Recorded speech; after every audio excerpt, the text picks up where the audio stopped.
एक बड़ी और कुछ हद तक राहत देने वाली खबर आपको बताते हैं। इंडिगो संकट के बीच अवसर तलाश रही एयरलाइंस पर अब नागरिक उड्डयन मंत्रालय सख्त हो गया है। हवाई किराया बढ़ोतरी को गंभीरता से लेते हुए आदेश जारी कर दिए गए हैं और इन निर्देश में लिखा गया है कि मंत्रालय ने तय सीमा से ज्यादा किराया ना वसूलने का निर्देश जारी किया। सभी एयरलाइंस को आदेश जारी कर दिया है, तय सीमा से ज्यादा किराया ना वसूले।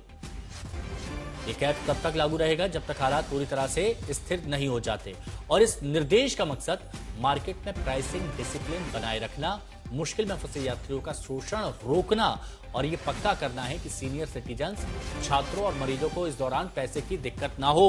अमित भारद्वाज हमारे सहयोगी हमारे साथ में इस वक्त जुड़ चुके हैं। अमित, बहुत जरूरी था यह कदम उठाना जो सरकार की तरफ से अभी उठाया गया है। मनमाना किराया अब नहीं वसूला जाएगा। बिल्कुल हिमांशु, खासतौर पे हमने देखा है जब भी कोई पीक सीजन आता है या कहीं क्राइसिस होता है तो आमतौर पे एयरफेयर्स में जबरदस्त इजाफा देखने को मिलता है। और क्योंकि इंडिगो सबसे बड़ा प्लेयर है भारत के डोमेस्टिक मार्केट का और जब ठप पड़ गया पूरा इंडिगो का ऑपरेशन बीते 3 दिनों में, तो ऐसे में बाकी एयरलाइंस का किराया कई गुना बढ़ चुका था। आप रांची के सेक्टर की बात करें या मुंबई के सेक्टर की बात करें, हर जगह इजाफा दिखाई दे रहा था और मंत्रालय ने कम से कम इस मामले में तुरंत कार्रवाई की है और regulatory power civil aviation ministry की जो है उसका इस्तेमाल करते हुए मंत्रालय ने अब आदेश जारी कर दिया है तमाम एयरलाइंस को कि हर सेक्टर में, यानी कि कहीं कोई एक्सेप्शन नहीं है, भारत के सिविल एविएशन के हर सेक्टर में और हर एयरलाइन को यह आदेश दिया गया है कि आप जो प्रिस्क्राइब्ड एयरफेयर कैपिंग है जो बहुत जरूरी था क्योंकि बहुत से लोग परेशान हो रहे थे। 4,000 जहां किराया होता था वहां 40 से 60,000 रुपए वसूले जा रहे थे। शुक्रिया आपका हमारे साथ जुड़ने के लिए। और एक बड़ी खबर आपको बता दें, इंडिगो एयरलाइंस के ऑपरेशंस में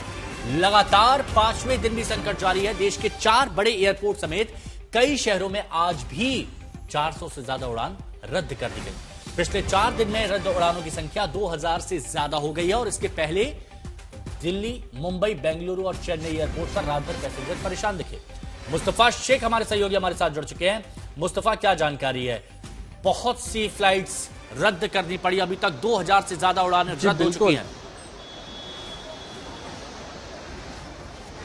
जी बिल्कुल, आप कह सकते हैं कि 4 दिनों से जो चल रहा है वो अभी भी, जैसे मुंबई एयरपोर्ट पे आप देखेंगे इंडिगो काउंटर के बाहर तो कायम है। लोग कई घंटों से लाइनों में खड़े हैं और कल रात से तो आप कह सकते हैं कि किसी भी तरीके का सॉल्यूशन जो है इन पैसेंजर्स को नहीं मिल पाया है। और सिर्फ ये आप कह सकते हैं कि सिर्फ मुंबई के नहीं, देश के बाहर के भी लोग जो है वो यहाँ पर मौजूद है। आप कहाँ से आए? मेरे पास ये देखो 3 बोर्डिंग पास है मेरे पास। ये देखो मुंबई एयरपोर्ट। मैं मुंबई सुबह आया, मैं इधर सुबह आया, अभी तक खड़ा हुआ हूँ। टिकट दिखाया, बोलता है कैंसिल है। इधर आके सुबह से खड़ा हुआ, अभी तक क्लियर नहीं हो रहा, लाइन क्लियर नहीं हो रहा। लोगों ने कोशिश की होगी कोई दूसरी एयरलाइन बुक कर रहे तो उसका स्टेटस कैसे वो बता सकते हैं? अगर दूसरी कोई टिकट बुक महंगा है, वो महंगा है 70-80 हजार बोल रहा है, महंगा है। तो हम लोग भाई गरीब आदमी, हम लोग प्रदेश में काम करता हूँ। मेरा मामा बीमार है, मैं तुरंत आया, मेरा मालिक ने टिकट करके दिया, मैं तुरंत आया। अभी इधर आके ये सब चल रहा है, ये सब कौन देखेगा मजाक? अभी हॉस्पिटल में एडमिट है सीरियस, कौन देखेगा ये सब?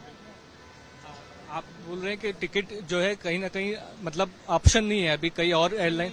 और प्लस हम लोग का क्या हुआ, सिलचर एयरपोर्ट जो है उसमें सिर्फ इंडिगो ऑपरेट करता है। एयर इंडिया था, कई जगह सिर्फ इंडिगो ऑपरेट करता है, वहां पर व्यवस्थाएं ठप हो गई, लोग परेशान हो रहे हैं और मनमानी। बिल्कुल, हम बिल्कुल कंटिन्यू कीजिए। हम लोग दूसरा एयरपोर्ट्स का भी बोलते हैं तो बोलते हैं कि उसका अवेलेबल नहीं है, वो नहीं है, 8 तारीख को लो। उसके बाद हम लोग बोलते हैं होटल स्टे दो, आप लोग का गाइडलाइंस में होटल स्टे है डीजीसीए का, तो इन लोग बोलते हैं नहीं दे सकते, ये नहीं कर सकते, वैसे कर रहे हैं।